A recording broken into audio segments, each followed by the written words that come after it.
Hello? Oh, hello. Hey, what's happening? Not much. What's going on? Do you know? My mic stand keeps what? drooping. My mic stand keeps drooping. That's what's happening. I hate that. I hate a flaccid microphone stand. All droopy hey, buddy. and limp. You got one. You got one job. It's hold up microphone. It's stand. It is to stand erect and at attention with my microphone. What kind of snack you got there? Taco Bell. Ooh, what'd you go for? The loaded potato griller with no sour cream. So it's literally just potatoes, cheese, and a tortilla. Just a little hit of power carbs, huh? Mm-hmm. Fun. You don't like sour cream? I do not. Weird. Where are you? Are you in your apartment's media center? You look like you're at home. I am. I'm in my bedroom. There were a bunch of people in the media center, like working and studying, probably. And I figured they probably didn't want to hear one end of a very yelly conversation about a Shaq movie. So, So I got my phone's mobile hotspot turned on, and I'm connected that way. Oh, just gonna chew through all that data, huh? Just gonna just gobble it all up. I'm pretty sure we have unlimited data now, so. Oh, okay. Well, dope. You did mention yelling about a Shaquille O'Neal film. Mm-hmm. Would you like to commence said podcast About Shaq? About Shaquille O'Neal, about the Daddy Shack himself.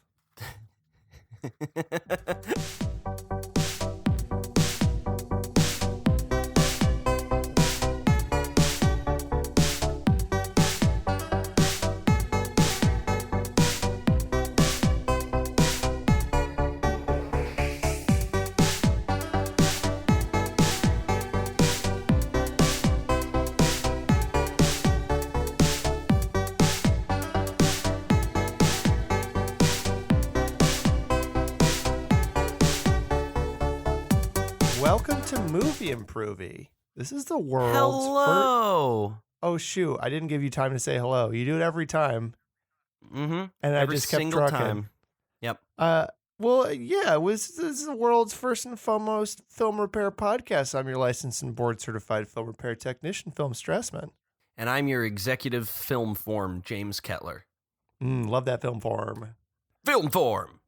What is this film form? Where did this film come from?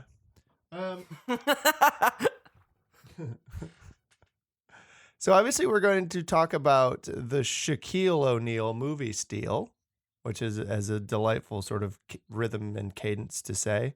But you know what's true about Shaq, James? About Czech? Shaq. Oh, what? Why would I be saying what's true about Czech? I don't know. That's why I was confused, and I repeated it back. Do you know what is one thing that's very true about the man Shaquille O'Neal? He's quite tall. He's a very large man. He's a big old fella. And I think if we're going to tackle such a large man, such a imposing film presence, I think it might be a good idea, just as Shaquille almost certainly does before every time he takes to the basketball field and does his big man stretches and lifts. I think that we should stretch up and warm up a little bit with something. Okay. I want to try something a little bit different this time, if you'll allow me. I mean, you allowed me to let us do Steel, so yeah, that's true. I think I owe you one. We're all being quite magnanimous here. I'm gonna send you a link to a Twitter webpage. Okay. Now, this Twitter webpage was created by a fellow named Walter Hickey, who's a culture writer over at 538.com. My favorite number. Yeah, it's a good one. He wrote an article about like all the different 5 categories of Nicolas Cage films. That's pretty interesting in its own right. But what he also did is he created a bot that chews up Nicolas Cage film plots and then spits out new unheard of movies. Okay. So I thought in lieu of our first trailer, we could just take a look at some of these and try and flesh them out a little bit and see if anything comes out of that. All right. I'm looking at them. I got my eyes on them. So again, it just takes some brief plot summaries of Nicolas Cage films and chews them up and spits out some nonsense. So for instance, I'm looking at one here that says Nicolas Cage plays an ant who is a wizard who attempts to save the son of the devil and kidnaps a businessman's brother for ransom. In the end, he must avoid law enforcement hot on his tail. Mickey Rourke co-stars. Okay, so in this movie, Mickey Rourke obviously co-stars as himself. I was thinking he would play Satan the devil who lives in hell. Oh, okay. Hiring Nick Cage the ant to rescue his son. Yeah, I think maybe the ant wizard. Now, is this going to be an animated picture? No, I think it's live action, and I think he's an ant with a very, very small, like wool knit wizard hat and beard that we attach to him with tiny little tweezers. So gonna be tough to frame shots with him and almost any other character in the film. We just have a little stick with like ant pheromones on it, and you just wave it above where you want him in the shot, and that's what it looks at. Right. No, I just mean like framing up like how, like if let's say that Nicolas Cage the ant, who's an actual ant-sized ant, is having a conversation with Mickey Rourke, who by all estimations is a regular-sized human man. We're not really gonna, as the audience, it's gonna look like Mickey Rourke's just shouting at nobody. Just lots of reverse shot, Phil. Oh, Okay. Also the ant can fly, so he can be at eye level with Mickey Rourke. Yeah, it doesn't necessarily solve the size issue, but we'll put it aside for now. The ant does have Nicolas Cage's voice and a little wizard hat. Now, I'm thinking that the ant probably went to hell for wizard sins, and he's rescuing the son of the devil, Satan, as a sort of get out of jail card. It's not a get out of jail free card because he was paying for it with his efforts. But I think Mickey Rourke, Satan the devil who lives in hell, comes to Nick Cage the ant and says, "Hey, look, I know that you have wizard powers. I know that you have a fury that you can unleash onto the world were you allowed. I'm willing to let you out of hell if you bring me back my beloved son, Satan Jr." He was kidnapped by an oil tycoon, so I don't know, maybe like kidnap one of those guys' brothers. Ant wizard, I'm just spitballing, you decide. Oh, sure. So the ant wizard, does he, here's maybe an idea. How about this? What if when he's in hell, he's alone? He's an ant wizard alone. But as soon as he gets back to Earth, he uses his ant wizard powers to summon up millions and millions of his ant brethren that shape into the form of a just sort of writhing pile of Nicolas Cage human-sized wizard ant. Ooh, with Nick Cage's face on him. With Nick Cage's face, but made out of squirming, hideous ants. Yeah. And I think that way we as an audience can see him now, which is good. But also he can do stuff like, steal a car and kidnap a businessman's brother for ransom. The ransom, give people, of course, so many ant bites they die. The ransom, of course, being a sort of an exchange of prisoners. Give to me the son. Give to me Satan Jr., and I will return to your brother. Yep. But the cops are after him. The ant police. Maybe I think it's just the regular police. Just a regular police. Breaker 19, we have a sighting of a tiny insect driving a sports car down the road. What do you say he looked like? It would be a swarm of insects. We have word of a giant writhing swarm of six-legged creatures somehow operating a motor vehicle on I-79. Trooper, can you get out there and investigate? No. They would. No, I can't. I won't. Well, I think they would be black ants, so the cops would probably just pull them over immediately. Oh. Phil, why you gotta make it political? Do you want to try another one of these? Yes. Are any of them catching your eye, popping out at you? Some of these, it did a pretty good job of just recreating actual Nick Cage movies. The stochasticity levels were not high enough. You almost said that in a Nick Cage voice. They were not high enough. They were not high enough. I have to get higher. I like Cage plays an expert bank robber who can predict the future with a code and struggles to write the screenplay.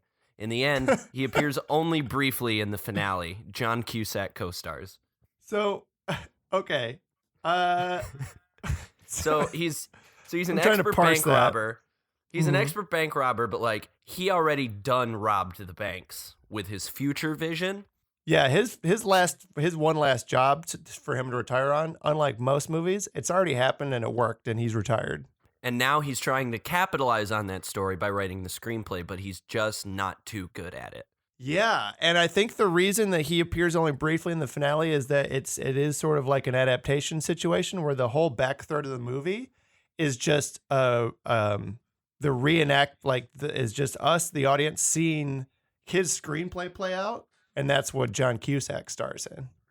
Yep. So I think John Cusack is playing the Nicolas Cage future scene bank robber who he's written into his own screenplay about his life and exploits. Yes, because Nick Cage thinks he would be played by John Cusack. And then in the end of in the end of this movie, which is also the end of that movie, he writes his own death, which is that John Cusack emerges from the page, fully formed, and murders him and takes his place. Oh, damn. And that's his brief appearance in the finale. Well, that's kind of nice then, right? Huh? Because it's like his younger self is replacing him. Like he's getting a whole new lease on life.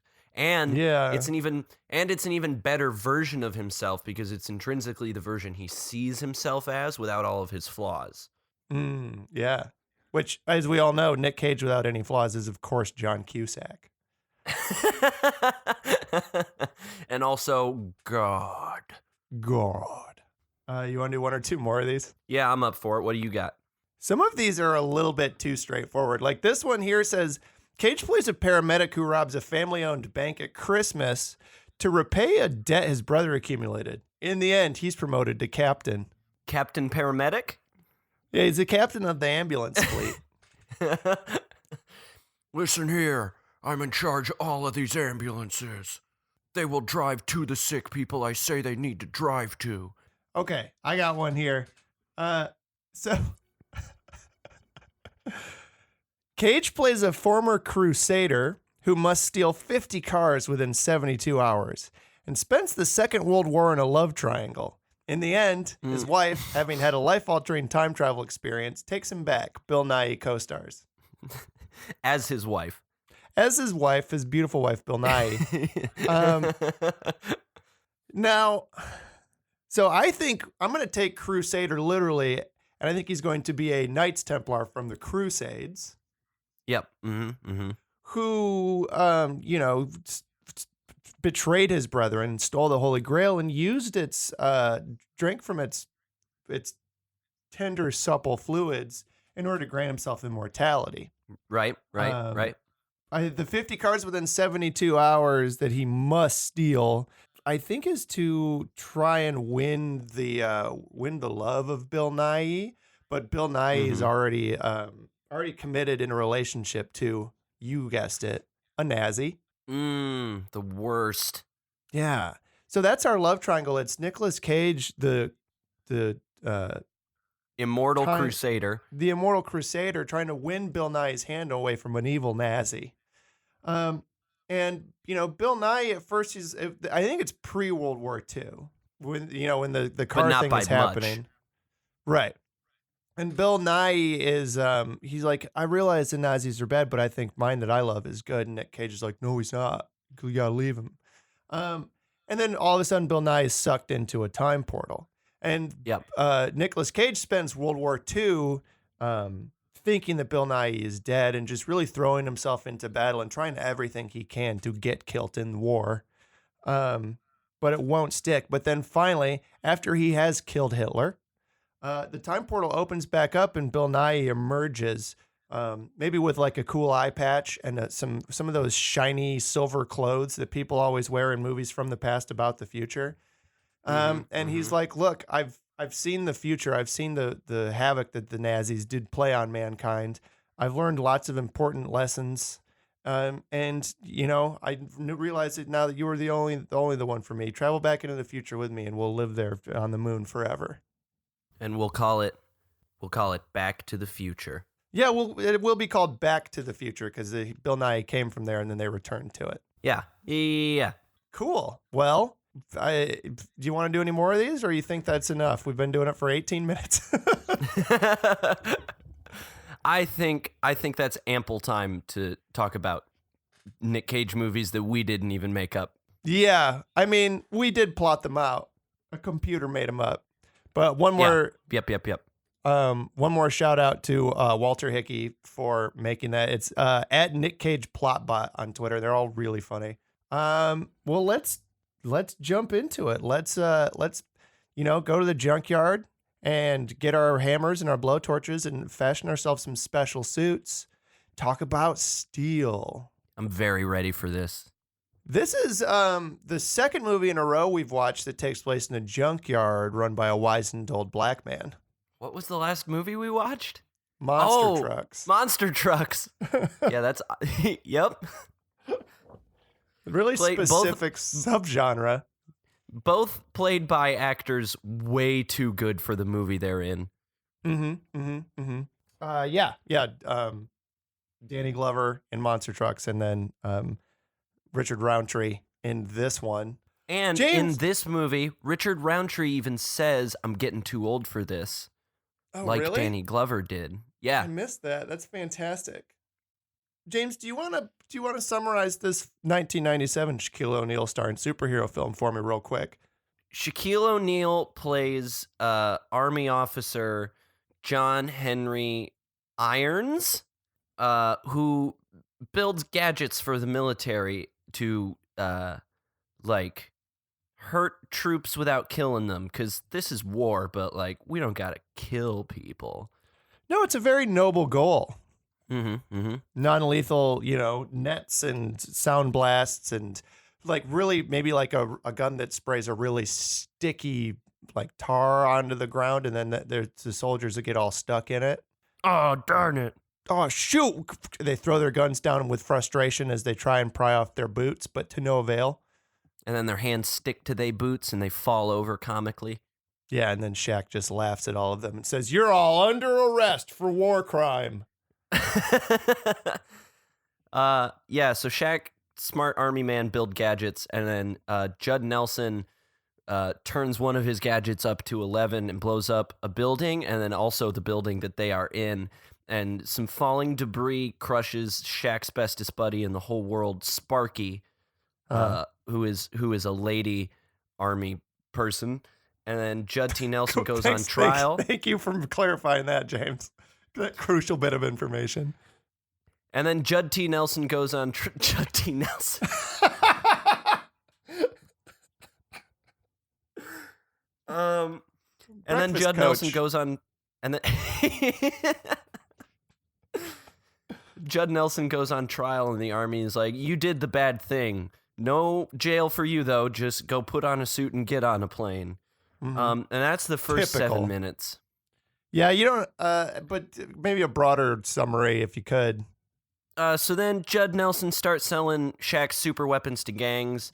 Shaq goes home, becomes steel worker, because apparently with his ingenious, obvious, he has to have a mechanical engineering degree or something to be building them super gadgets, but I guess he could only get a job as a steel worker. Maybe that's what he wanted to do. Good, honest work. His hands were dirty with the blood of soldiers. He wanted to clean them with the sweat of an honest day's toil making steel. I suppose. We didn't hear that if that was his motivation. Anyway, so then Shaq goes home, becomes steel worker, finds out about weapons, builds himself a suit made out of styrofoam, and becomes a crime fighter. And it is, of course, based on the DC superhero, the Man of Steel. Yeah. And also Shaq has the Superman logo tattooed on his arm, but they go out of their way to never say Superman ever in this movie. Did they not have the rights? Was this not a licensed DC picture? No, so I looked it up. It was originally planned as a spin-off sequel to the Kevin Smith written, Nick Cage starring, Tim Burton directed Superman movie that never came to be. Really? Yeah. And then that movie didn't happen, and I guess they were just like, well, whatever, just put Shaq in it and it'll be fine. We've already built this huge Shaq suit. We can't use it for anything else. We have to film the movie. We've already raised all 16 of these dollars to make this movie with. This movie actually cost $19 million. Jeez, oh, Petetsies. all of that was just to make big old polos for the large man Shaquille O'Neal. Do you think they kept, do you think the reason Shaq only wears the super suit for about the last 30 minutes of this movie, and the reason his whole wardrobe is just like polos and khakis, because they just did not want to find him more interesting clothes and sizes that large? Too many money to make clothes for the big man. Mm-hmm. Is that why basketball players make so much money? Is because they have to spend so much on big, tall clothes? Yes. Cool. They have a special stipend in their contract just for that, Phil. I'm glad we've solved it. Now, once again, I did watch this movie and take these notes several days ago, so some of them are going to be kind of inscrutable to me, but I think I'll make a go of it. A lot of these, as I'm looking at it right now, are just other words. What was Shaq inserted into them? Classic. Yeah. Do you want me to go or do you want to go? What do you got? Do you got any? You usually start with your worst one. That might be a good way to get us up and running. I gotta be honest. Okay, no, never mind. I do have an absolute worst one. All right. Wait, were you gonna say I have to be honest? These ideas are all really good. They're all. I like all of them except this one. Okay. This one's bad. I wrote down Steel versus Hammerman. Hammerman, of course, being the alter ego of MC Hammer from his Saturday morning cartoon. Didn't remember that one. Gonna have to do a quick Google image search on that mamma jamma. I'm pretty sure he just MC Hammer, but he can fly. But, one uses a hammer. One is the hammer. Who win? Right. So you're talking, of course, about this fellow right here. It's not. This fellow right. Nope. Doesn't. Do it. Is that anything?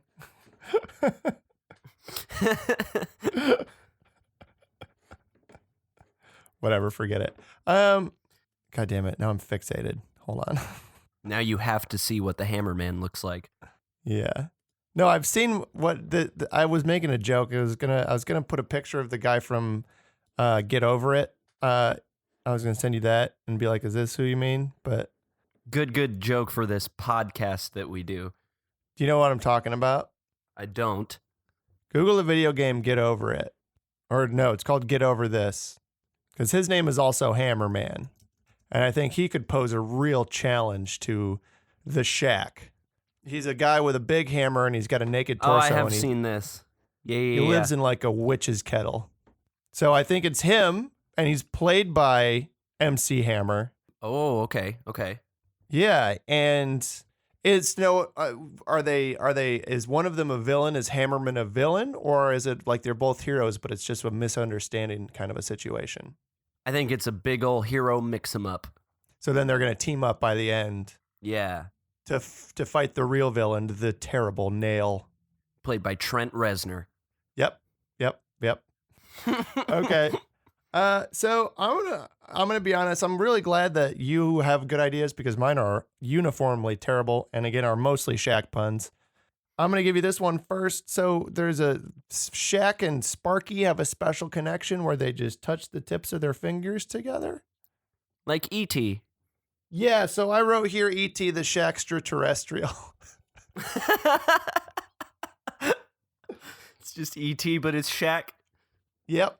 He come to Earth and make friends with a child, and it's like, they do that thing where he hides in the closet, and they dress him up in ladies' clothes, but it's the big man Shaquille O'Neal. Yeah. He's drinking all the Coors Lights, getting real toasted, but it takes about 47 of them. Right. This one's pretty obvious, so I'm gonna get it out of the way. It's not really a fix. I mean, it is a fix for this movie, but it's also a fix for like several other bad movies. Hell yeah. Put Shaquille O'Neal in the DCEU. Okay. The DCEU? The DC Extended Universe. What does that mean? That's what DC calls they movies. Oh, really? Yeah. Okay. So the character Shaquille O'Neal or the character Steel from this movie? I don't care who he plays. He can play Martian Manhunter for all I care. Just put Shaq in the DCEU. Because then every time the movies get like too grimdark and angsty, Shaq just appears on screen and no one can take it seriously anymore and they'll be more fun. Yeah, I guess. I like the idea that he is Steel, the character Steel from this movie, in a direct continuation, sort of like embracing this film and its reality into the warm a different word for embrace of the DCEU. But he's also on top of that also canonically still Shaquille O'Neal. Yeah. Yep. Still played by Shaq. Yeah, it's me, Steel. I'm John Henry from the movie Steel, but I am Shaq, and I was Shaq the whole time. Am I bad at basketball? Am I good at basketball? Who knows? Who knows? I do. He's good at basketball. What? I lost my train of thought. Whoop whoop. Left the station. Yeah, I lost it. I'm sorry. I'm reading a list online, so my attention is slightly divided. So I got an idea here that was the cause of my fevered Googling. Yeah, huh? We've got a Marvel Cinematic Universe, and they're doing okay. Avengers came out. People seem to like it. DCEU, not doing as well. Movies are bad. They put out bad ones. People get mad at them. Yep. But there's a comic company, there's a comic universe that hasn't had any movies yet. And I feel like maybe it's time to give them a try. Are you going with Image or Valiant on this one? Nope, I'm talking, of course, about Amalgam. Oh, yeah. Dark Claw movie. Claw movie. I want to see Dark Claw. I want to see the JLX. I want to see fucking Iron Lantern. I want to see Spider-Boy, who was always my personal favorite. Because this was Spider-Man and Superboy. Yeah, the reason I thought of this is it was sort of contemporary to that Superman Reborn stuff that Steel emerged from. This sort of late 90s comic shit. Because like when Superman got killed, spoilers, Superman got killed. He's dead. We had a bunch of other Supermens who came up to take place, one of which was Steel, another of which was Superboy. And in this comic, a cool Superboy too, with yellow sunglasses and a leather jacket. Yeah, he was a fashion icon. But Amalgam Comics took him and they squished him up with Spider-Man, and I think that would be just a terrific movie. But all of them, it basically make like the Avengers, but it's Doctor Strange Dick, and it's Magneto and the Magnetic Man, and it's fucking Speed Demon, Dark Claw, Generation Hex, Lobo the Duck. They're all fucking there. Lobo the Duck? Yeah, they mashed up Lobo with Howard the Duck. That's insane. That's so good. It's very good. I like with everyone else, like they tried to find the closest analog in each other's universes. Oh, the dark broody guy, Wolverine and Batman. Oh, the dumb Boy Scout, Captain America and Superman. Let's just put one wild card in there. How about anyone and Howard the Duck? How about Lobo? Yeah, when I was a youth of probably 10 or 11, I guess I must have been like 12. I remember really spending a lot of time designing myself my real life superhero costume for when I was going to become a real life superhero. And of course. It was 100% just Dark Claw. It was Batman with Wolverine claws that I in my design had electricity. They were electrified. Yeah. Well, because, I mean, you don't have adamantium bone claws that you can shoot out of your hands, so they'd probably be like a bat gadget of some sort. Yeah, they're bat gadget claws that they cut you, but also they shock you real good. Send that electricity through your blood. Right into your blurred.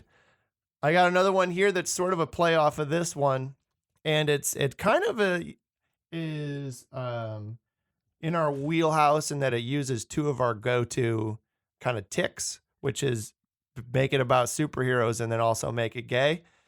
And just Superboy gay icon. Okay. Because I mean, again, if we're looking at the 1990s Superboy with his one dangly earring and his leather jacket and his undercut, like he's clearly gay.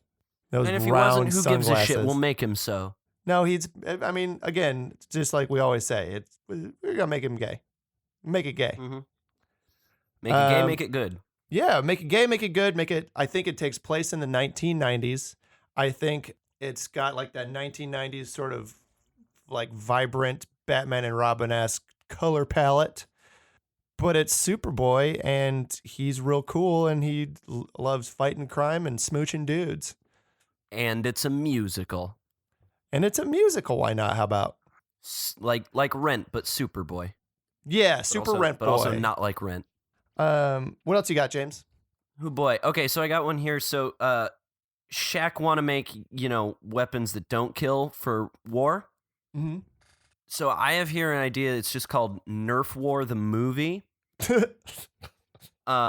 yeah, it's a Nerf battle, Mm-hmm. but it's with all the drama and tension of a actual war film. I'm thinking kind of like, you ever watch sports anime? Does Yuri on Ice count? Is it about figure skating? Yeah. Does it take place in high school? No.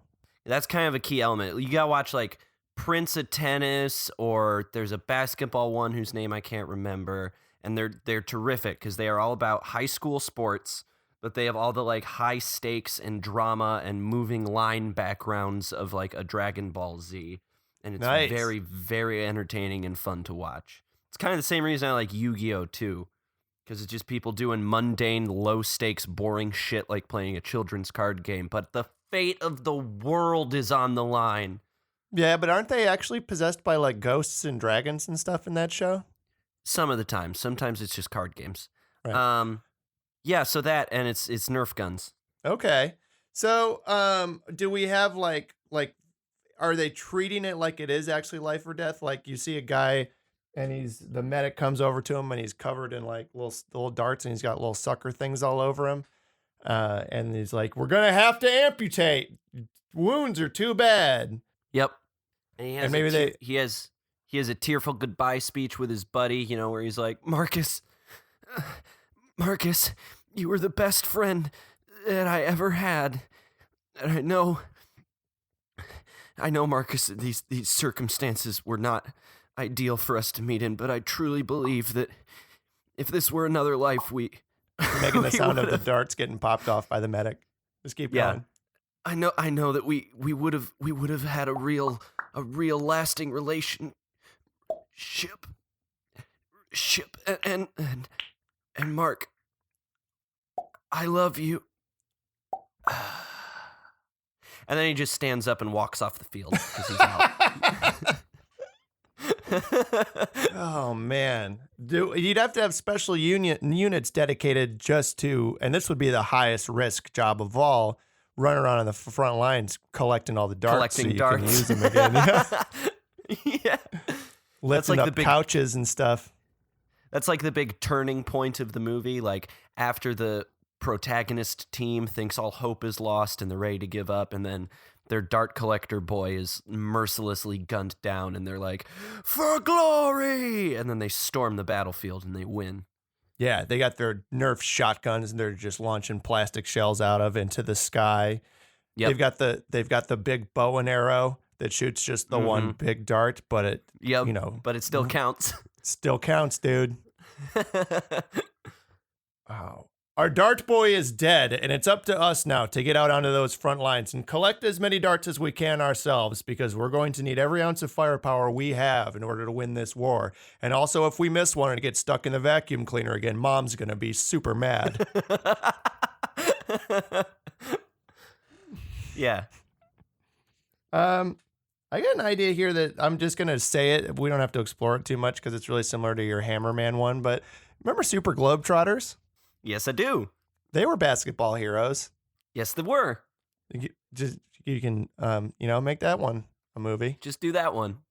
Yep. Good. Good. I got another one here. So there's a lot of like action movies where it's like this movie, like RoboCop, Real Steel, where folks are getting enhanced with robotic super suits or brought back from the dead and turned into cyborgs with robotic super suits.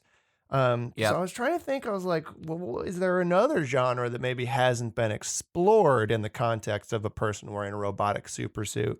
And so I wrote robomantic comedy. Okay, so it's about a couple. Mm-hmm. They've been together for a while. Mm-hmm. Sex life's getting pretty stale. Oh, okay. And You're going the kinky with it? I think you are. I think I am. The energy, it's just not there anymore. It's a little lackluster. And so to enhance everything, one of the partners goes into the experimental cybernetics laboratory down the road from their house. Mm-hmm. And they get equipped with a super suit complete with a giant functioning vibrator downstairs to really get their love life back on track. But in the end, she takes it home and she just plows the shit out of her husband with it. Yeah. Yeah. But, in the end, she discovers that the vibrator was in her the whole time. Oh, because there was another one inside the suit? Yeah. Uh-huh. Yep. Oh, it's so tender. Yeah. Just like a dystopian future robot pegging movie that the people have been calling out for. At least the people in my head have been calling out for it. The people on this podcast are calling out for it.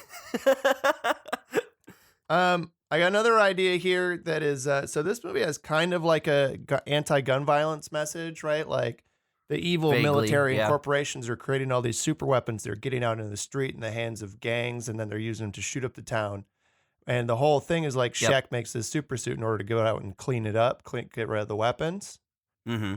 And I liked that, and I thought that it could have gone even further with that message. So I got an idea here. Remember that movie Happy Feet? Yes. Remember how that whole movie was just about like a penguin who dances, teaches people that global warming matters? Yep. So what if we made like a Happy Feet but for gun control? Okay. So what's our cute animal? Ooh, that's a good question. So penguins are a good go-to for global warming because they live on the poles where the ice is disappearing and the fish are gone, and so there's a kind of a one-to-one connection there. So who are the animals besides human beings who are most negatively affected by gun violence? I think it's deer. Deer.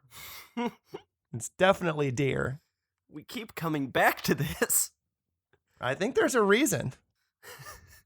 We got deer brains is the reason. So I think what happens is the deers, like we've said in the past, the deers get real smart and they kill. And then the deers get their hoofs on some guns and they start to form militias and doing guerrilla raids into towns and slaughtering human beings for vengeance. And that's when, we all kind of realize as humanity, with like, wow, maybe guns were dangerous this whole time. We need to get rid of these super smart. Job. We did a bad job. We need to get rid of these super intelligent deer and also get rid of guns forever. Yeah. And it right. is deer movie for the 5th time. All right. Mm-hmm. I don't want us to ever do the deer movie because I want to just see how many more movies we can find a way to pitch deer movie off of. Let me give you one more real quick, just because it's nothing. Okay. It's just a name. Richard Roundtree was in this movie. Yeah, huh? He was Shaft. Yeah, oh my God, I think I have the exact same thing you're about to say written down. I wrote Shaft. Okay, not the exact thing, but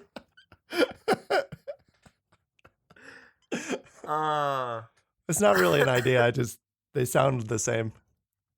No, I did write down Shaft and Shaq crime fighters. Just Shaft and Shaq solving mystery together, Mm-hmm. Yeah. Yep. Let's see. Better ideas. I have okay, so in the beginning of this movie, a bunch of rubble done fall on that lady and paralyze her. Mm-hmm. And Shaq pick it up off her, but to show he very strong. Mm-hmm. But the debris is very, very clearly a very large piece of styrofoam. Sure. And then also later in the movie, there is a bad man with one of the super guns and is before Shaq has built himself the good suit, and he's just chasing him down on foot. Mm-hmm. And Shaq is a very big man, so he can't super run all that fast. And so the whole chase scene is kind of at a light jog. Like even the criminal is just kind of lightly jogging so Shaq can keep up with him.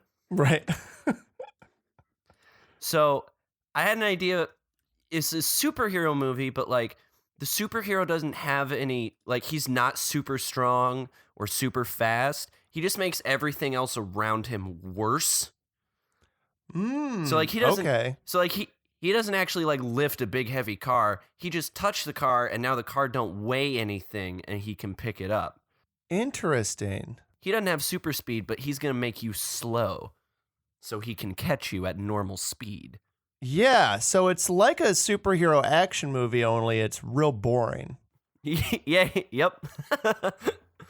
Because every time they call him, he's, they're just like, Greg, you gotta come stop the bad guys, and he's just like, all right, okay. And he gets up real slow out of his recliner. Yeah, and it's all very mundane for him because it's just kind of a wave of the hand, and then oops, those bank robbers, they're just walking, and he just got to walk up and take them jewels back. I mean, how far does it go, right? Like, so he never alters himself at all. Right. But could he be He's like, just regular guy. Instead of flying now, Earth has one half of the moon's gravity for him.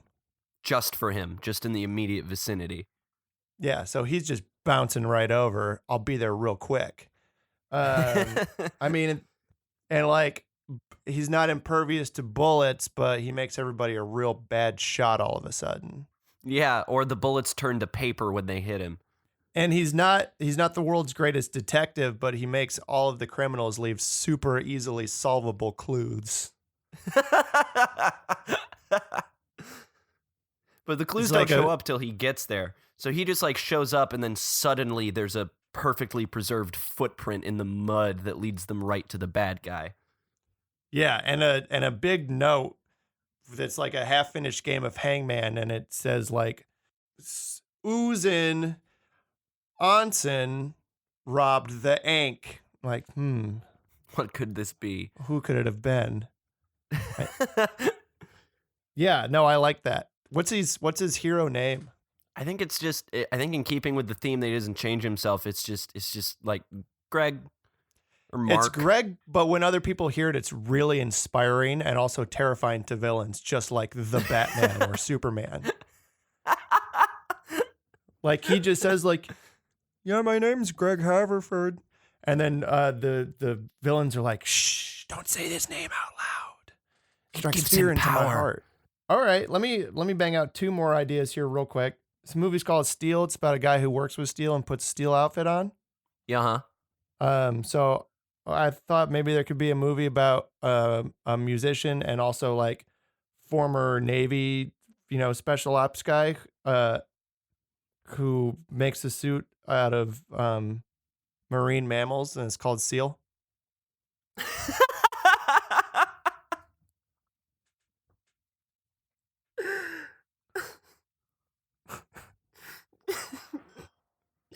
They're all alive. Yeah. So it's Seal. And just on him. It's Seal Kiss from the Rose, and he's also a Navy SEAL. And he has an incident at sea that, leaves him injured, and he needs to make himself a special suit in order to combat crime. And the only thing on the abandoned island that he's left on after his ship sinks is a whole bunch of little baby seals. Just a bunch of seals. Yeah, makes a suit out of them.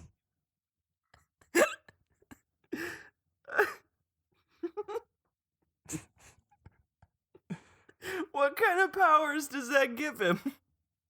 When he hits people, it's like you're being hit by a seal.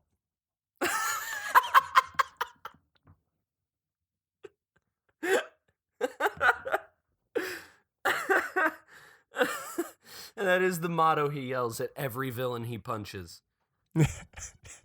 This is going to feel like you're getting hit by a seal. Yeah, it did, but okay. All right, let me give you one more idea and then I'm out. Okay. This is a movie about a group of women in like a small town southern community. tight knit Oh my band of God. older ladies, and they kind of I are see it brought coming. together, and their problems are brought to the surface after a member of their group dies. And also they all wear super enhanced super suits, and it's called Steel Magnolias. I knew where it was going right away, and I thought it was going to end with, and they're all Shaq, though, so. No, I'd still rather it be like Sally Field and, Daryl Hannah and Julia Roberts and Shirley MacLaine and Dolly Parton. You don't want just Shaquille O'Neal doing a one-man production of Steel Magnolias. But in the steel costume. I mean, Steel Magnolias was a play first, right? Yep. So maybe this is our first play, and it's Shaquille O'Neal in a one-man show wearing the costume from the movie Steel, but just doing Steel Magnolias. And it's a critical smash. Everyone's blown away. He wins it. He finally gets that EGOT. Just from that, because he's not won any of those awards before. No, yeah, just from that. So it is simulcast into theaters, and also gets a TV spinoff, and he of course records a hit song for the credits for it. So yeah, he does win a Emmy and a Grammy and an Oscar and a Tony off this one play, off of Steel Magnolias. Yeah, that's pretty good. And that's the end. I'm out of ideas. All right, I have a couple more. So every time Shaq in this movie runs into, a group of henchmen, mm-hmm. and it happens a lot, they're all like, they all do that movie henchman thing where they're like, ooh, look at him, I'm quivering in my boots. Mm-hmm. But it doesn't make any sense because Shaq is a very large man who, even before he has a super suit in this movie, is constantly just like breaking shit with his bare hands. Mm-hmm.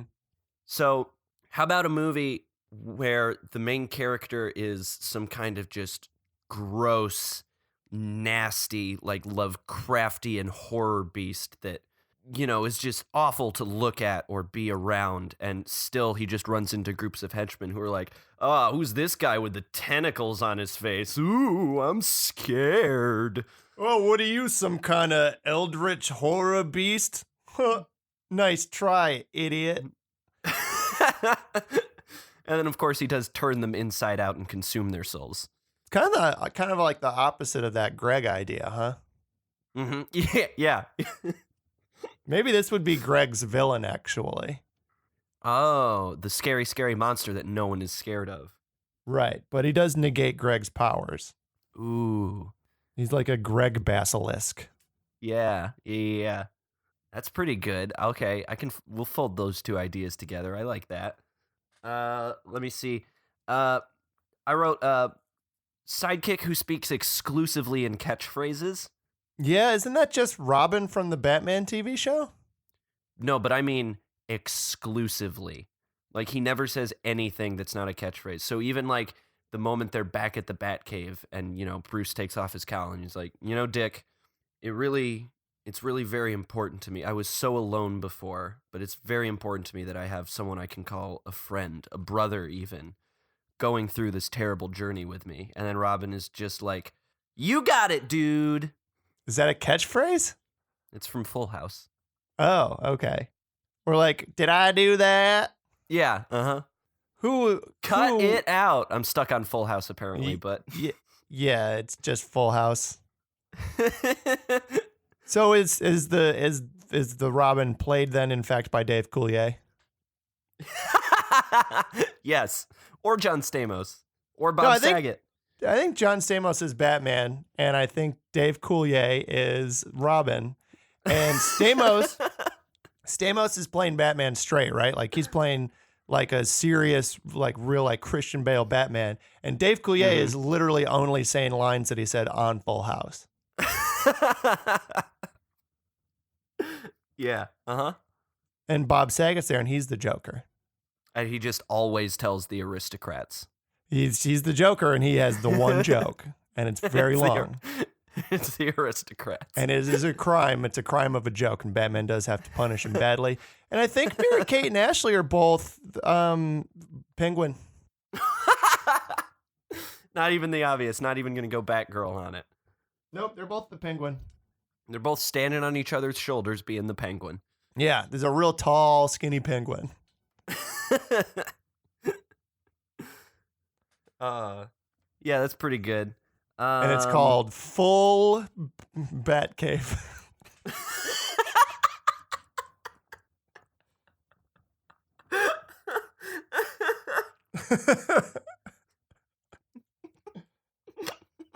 Oh my God. It was that or Cowl House. You made the right decision. Okay. Oh God. Okay. Best's suggestion for the week. I'm sorry. Do you want to do the best's suggestion for the week intro? Best's suggestion for the week. Boom. Thank you. Not really. You're welcome. Not really. It's always hard to find that button. I know we always have it queued up, but it's like, is it the Q? Is that what it means? Queued up? Is it Control F? Like it's gotta get it. If just fingers quicker on the old trigger. Oh no, that's right. It's the giant red button that I hooked into my USB port specifically for that sound effect. That's right. That's what it is. Right. Anyway, Bess's idea of the week. Not really a full movie idea, but I did think it was a good idea that I wanted to share. Bess just watched about 10 minutes of this movie and blurted out, I feel like Shaq and Vin Diesel would hang out together, and that would be a good movie. Yeah, just Shaq and Vin, like a buddy comedy kind of a thing. Yeah, uh-huh. Maybe like a new Twins movie. And so Vin Diesel is obviously the Danny DeVito in that situation. Yeah. Danny, nope, not going to do it. Danny DeVinto? Yeah.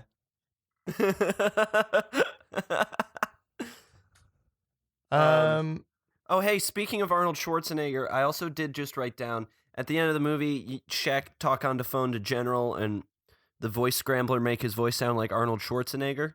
Mm-hmm. I really just want to hear Shaq's Arnold Schwarzenegger impression, please. I would like to hear it. Yeah, maybe we could fold that into the Steel Magnolias one-man show. One of the characters, he doesn't know how to play that many characters, so one of them he picks is just an Arnold Schwarzenegger impression. Yeah, once he gets to like Olympia Dukakis, he's like, I'm just doing Schwarzenegger for this one. Yeah, that's pretty good.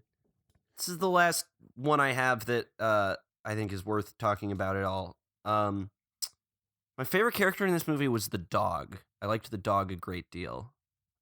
Just a movie about a superhero's dog, but it's not like a Crypto or like a Ace the Bat Hound situation. Like the dog's just regular. He just happens to belong to a superhero. Mm-hmm. Do we? Is it like a funny, like we hear the dog's internal monologue kind of a thing, like, and he can talk to other animals? There's like a Homeward Bound sort of a framing. Yeah, uh-huh. His master, who is Spider-Man, because Peter Parker wanted a dog, he took too long to get home because he's fighting the Green Goblin, and Norman Osborn has him trapped in some sort of elaborate death trap, and the dog has to venture out on his own and go find out what happened to his dad, Spider-Man. Yeah, and he's got to get past the supervillains dogs that they have. Mm-hmm. And maybe Otto Octavius just has a real mean Shih Tzu who just fucks up his whole day. Yeah, and the Green Goblin's got a cat and it rides around on a flying litter box. Just constantly pooping. Just poops all the time and throws the poops, and they're like those little pumpkins. But then the dog does eat the cat poop and say, "Thank you, delicious treat." Thank you for that wonderful treat. And all the villain dogs get yucked out and leave him alone. I think Spider-Man's dog is a real dipshit. I like the idea that Spider-Man's dog does not have any superpowers and is not very smart, but all the villains' dogs and other superheroes' dogs do have superpowers and are smart.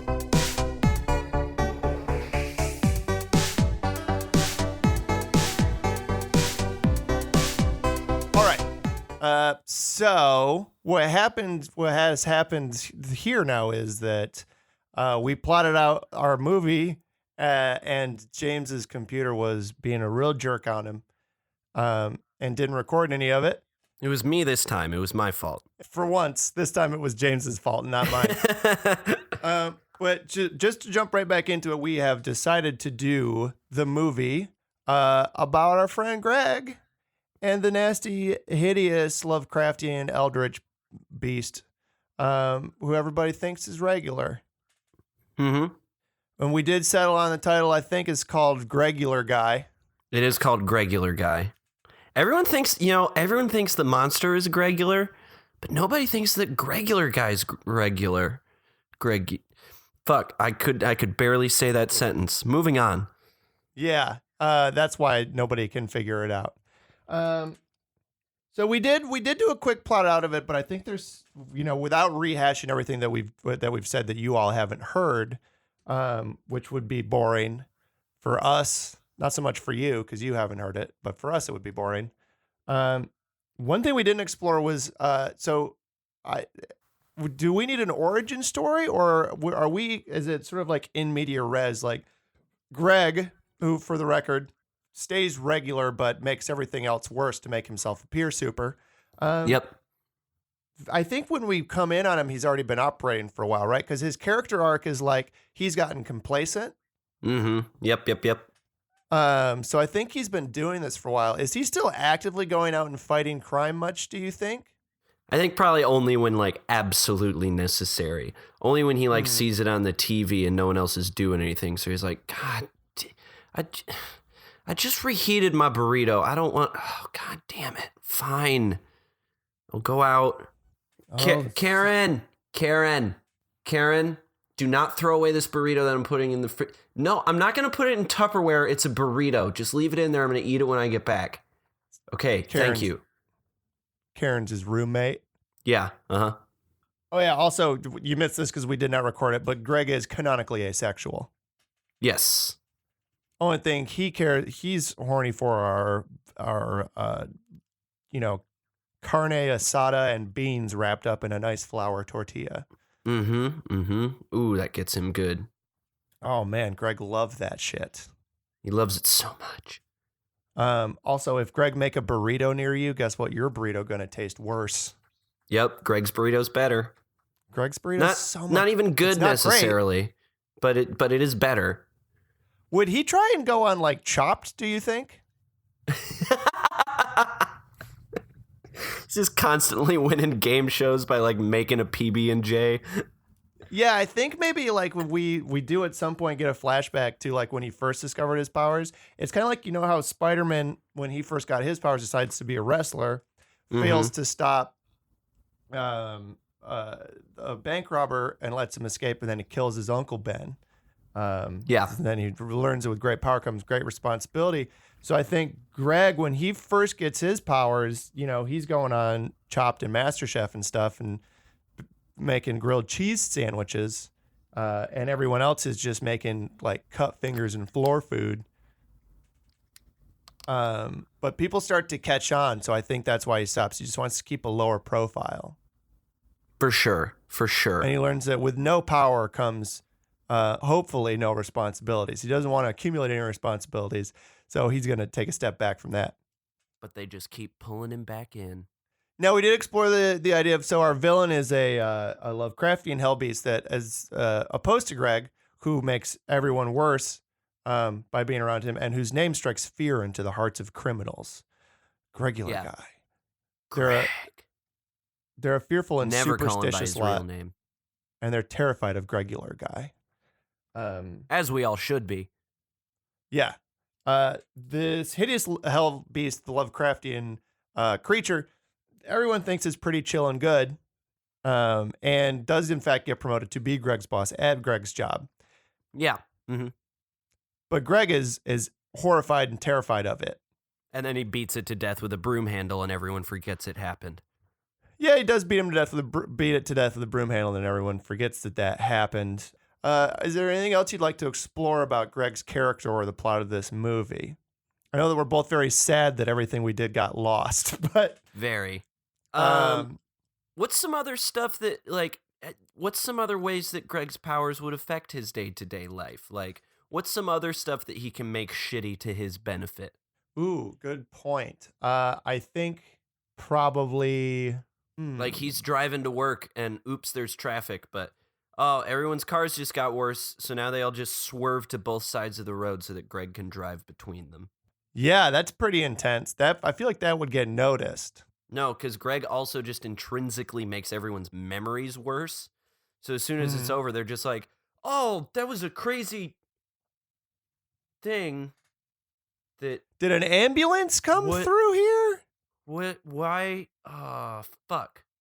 And it's also why, like, no one knows who Greg is, even though he doesn't wear a costume. Because every time he leaves the scene, everybody's just like, yeah, that was crazy. This guy showed up.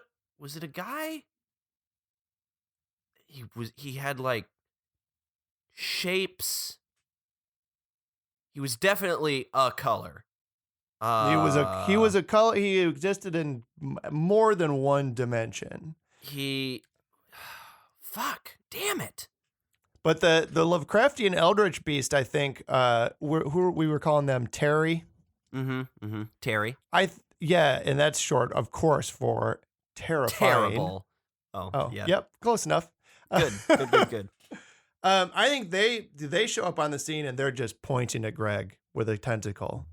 And for the first time, Greg is seen and he is terrified. He's terrified. Yep. He's been terrified. That's what Terry says.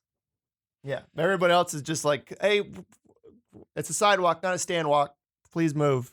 Meanwhile, the hideous, monstrous Lovecraftian beast is staying on the sidewalk, pointing at Greg, following him with his unseen, horrible gaze. And then the next day, Greg shows up to work. Oops, you got a new boss. It's Terry. Guess what? It's Terry. Yeah. It's Terry time. Terry's, unbeknownst to the rest of society, is invading their minds and destroying their crops and livestock and, bringing forth fissures in the earth from which insanity-inducing gases leak. And all of a sudden, the moon is blood red and squirming around the edges. And the royal baby's been born, and it's a humpback whale and fucking like baby size, but it's a nasty humpback whale. And dogs are eating their owners, and hamsters are eating their dogs. Governments are collapsing. People are impaled on stakes in the street. Churches are burned to the ground daily. Mysterious hooded figures hover in the purple skies. And everyone seems to not realize that this is happening except for our good friend Greg. And he's like, but Terry did it. Guys, it's Terry. Terry is responsible for all of the hideous wailing monstrosities that have befell mankind. And what if, what if the reason that Terry has shown up to overtake this sheepish gang of mortals is because Greg's constant, like, erasure of their memory and the fact that he's allowed everyone to be so accepting of just shitty mediocrity has, like, primed them to be brainwashed. So Greg is running around like, you guys cannot see how fucking crazy this is? And everybody's just been made so apathetic by his own powers that they're just like, what? The what now is no. No, Greg, I gotta go to bed, man. Stop trying to get out writing a TPS report, Greg. So that's how Greg beats the monster. Greg doesn't even have to use his powers against the monster. He just has to raise the bar for himself so that the bar and then for hit the monster with it else... over and over and over again. I mean, yes, that is literally what he does, but like metaphorically what he does is he has to raise the bar for himself so that it gets raised for everybody else also, and they fall out of the monster's spell. Yeah, he's got to raise his own expectations and get out of his rut. And also, I think on a more direct level, I think that Greg's reality-bending machinations have weakened the fabric that binds our reality and allowed this other to slip through. Yeah. Yep. All right. Yeah, and then he beats him to death with a pipe. Then it was a broom handle before, but okay. Yeah, no, it's a broom. Yeah, it's a broom handle. It's not the broom's not even on it. It's just like that spare one that they kept in the office closet because like the head broke off, but like, oh, we might get, maybe next time the handle will break and we'll need a spare handle. Shall we cast the film Gregular Guy? Yes, I think so. James, do you think this movie is a good candidate for a little stochasticity in the form of 2 10-sided dice? Uh, well, I already kind of had an idea for Terry. Oh, who? Terry Crews. Yeah, okay. That's not a terrible idea. It's just Terry Crews. Yeah, we could do Terry Crews for Terry the hideous eldritch obviously, tentacle beast. Terry Crews is how everybody else sees Terry, except for Greg. Yeah, and he does speak in Terry Crews' voice. Yeah. Terry Crews' shouty, like Old Spice commercial voice. Okay. Do you have someone in mind for Greg, or do you want to random that one up? Yeah, I don't. We can tell Greg can be anybody. You know, he's just a Gregular Guy. He can be anyone. He could be any one of us. What if Greg was one of us? Zing. Just a stranger lifting a bus, etc. Because the bus is now made of cardboard. Alrighty. So Greg is from the movie Alita: Battle Angel. Oh, wow. That James Cameron, Robert Rodriguez movie with the girl with the big old anime eyes, currently in post-production. Yep. And Greg is played by Alita Battle Angel herself, Rosa Salazar.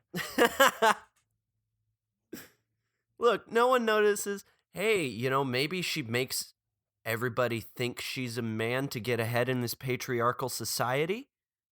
No, I don't even want to address it when we cast stuff like this. I think she's just Greg. Okay, fair. Yeah, she's just Greg. She's just a regular guy. Yep. Now, shall we cast Greg's roommate, Karen? Yes, we should. Karen is crucial. Karen is always like storming into battles because Karen is so frustrating that like even Greg can't make her think he's not shitty. So Karen's always just storming into battles. You can still make her think that like stuff isn't exciting. So she's just always storming into battles like, Greg, clean out your goddamn fucking hairs from the sink next time, you piece of shit. I am going to throw your electric razor into the toilet. Greg, you are literally garbage, and I'm standing in a soup made of your pubes every time I'm in the shower. If murder was legal, I would kill someone else because I don't respect you enough to put the time into it. Fucking Greg. So from the movie Sicario, Day of Soldado.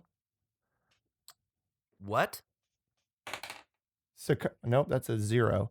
Sicario, Day of Soldado, the sequel to the movie Sicario. Karen's going to be Catherine Kinnear. Is she related to Greg? It's Catherine Kinnear. Is she related to Greg Kinnear? I don't know. It's Catherine Kinnear. She's in Being John Malkovich. Oh, Catherine Keener? Wait, is it Keener? Isn't it? Because isn't it Keener? Yeah, you're right. Can we retake that so I don't sound like a complete idiot? I was like, does Greg Kinnear have a sister? Also, can it be Greg Kinnear? No.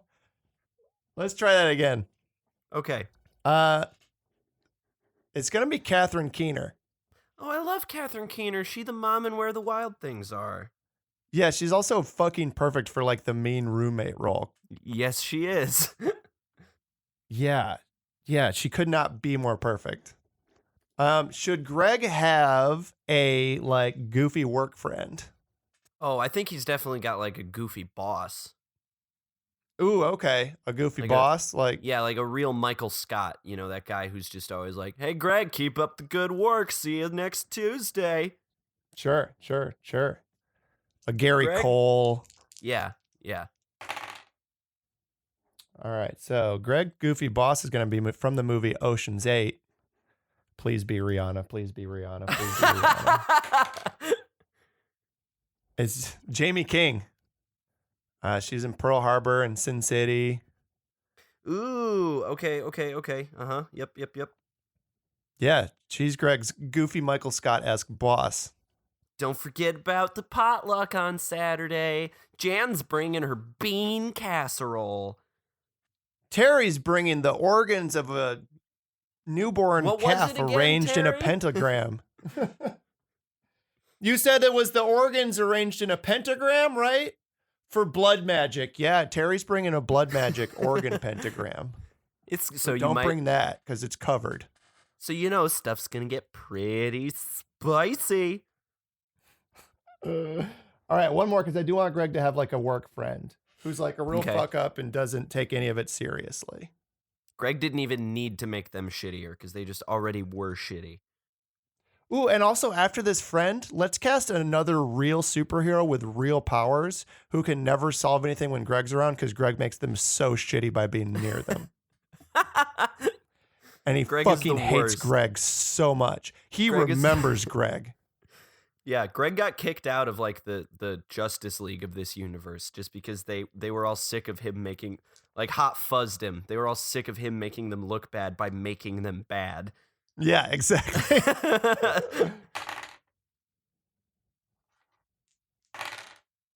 Nope, that number is too high. These numbers is all too high. Are you not looking at a list of 100 movals? No, there's only 68 of them on this one. All right, the movie is Acts of Violence. What the fuck list are you looking at? Movies of 2018. Oh, okay. And the superhero who hate Greg is going to be a Cole Hauser. Name two. I know all these from people. Too Fast, Too Furious, and Dazed and Confused, and Good Will Hunting. It's going to be my man Cole Hauser. Yeah. Yeah, he's got the look for it. He's got a big old square head. He's got the look. Mm-hmm. Yeah, strong jawline. He's definitely a super type. All right. He's also in Tears of the Sun. And we didn't actually cast Greg's work friend. We skipped ahead to the superhero. Oh, yeah, Greg's work friend. From the movie Escape Plan 2, Hades, which sounds like a movie we made up. Because there's a colon in it. Oh, God, this one's got some real winners in it. Oh, boy, howdy. Yeah, it's going to be 50 Cent. Yes!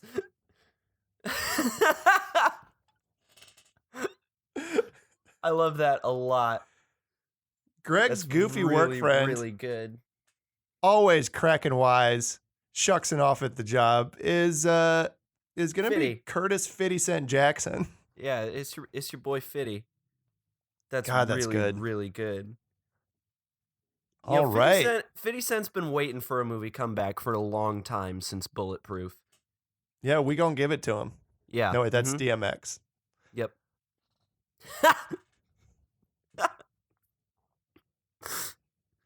All right, James, what do you think? I think we got that one, print it, cut it, put it in the can. I'm very proud of it, and yeah, it's a good one. Gregular Guy. I wish more of it had made it to the recording, but it's still very good. It's a good-ass movie, and it's going to be, I think, the next summer blockbuster smash. Mm-hmm. Blockbuster smash. How is your blockbuster doing? You find any new mystery tapes? Oh, yeah, I watched this real weird one the other day. It started out, it was just 15 minutes of just a camera pointed at a bath towel hanging on a towel rack. Mm-hmm. But, like, the saturation was very, very slowly and gradually turned up until the towel was the color of blood. And then a blurry shape that I couldn't identify came on and used the towel.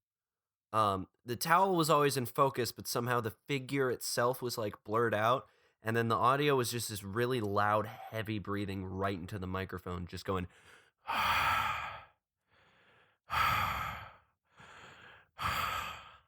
And then yakety sax played and it ended.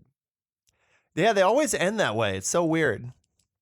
Yeah, I've documented extensively now because I've rented a great deal of mystery tapes, and about 45% of them end with yakety sax. So not quite half.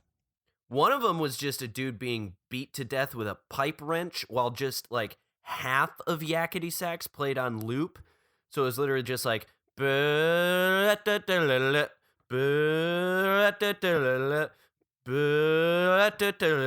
this man just got his face beat in with a pipe wrench. Yeah, that sounds boring. It was all right. I gave it 3 stars on my blog. Sure. On your letterbox. Yep. Yep. Well, thank you, James. Thank you, Phil. You're very welcome. Thank you all for listening to this thing that we do. That thing we do.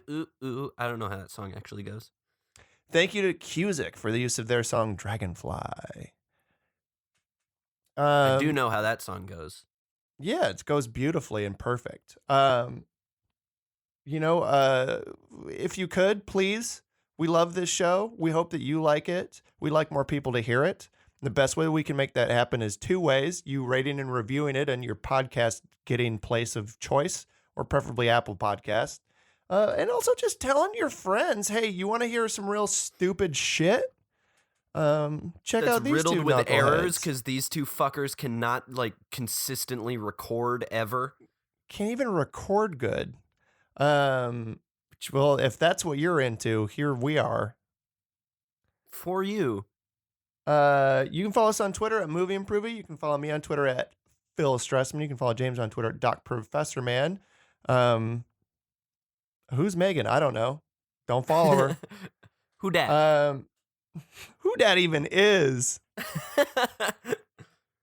What else do we normally say? Hey, it's Chinatown. What is? It. Oh, it is. Oh, you know what?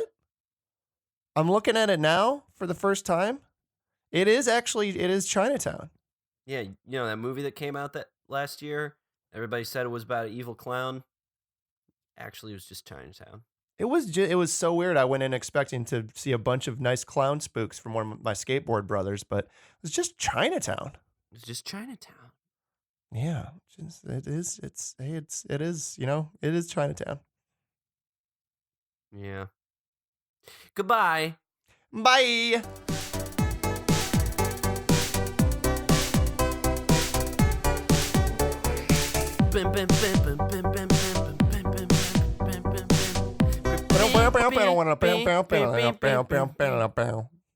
Oh, you went yakety sax. Okay. We did kind of a mashup. Yep.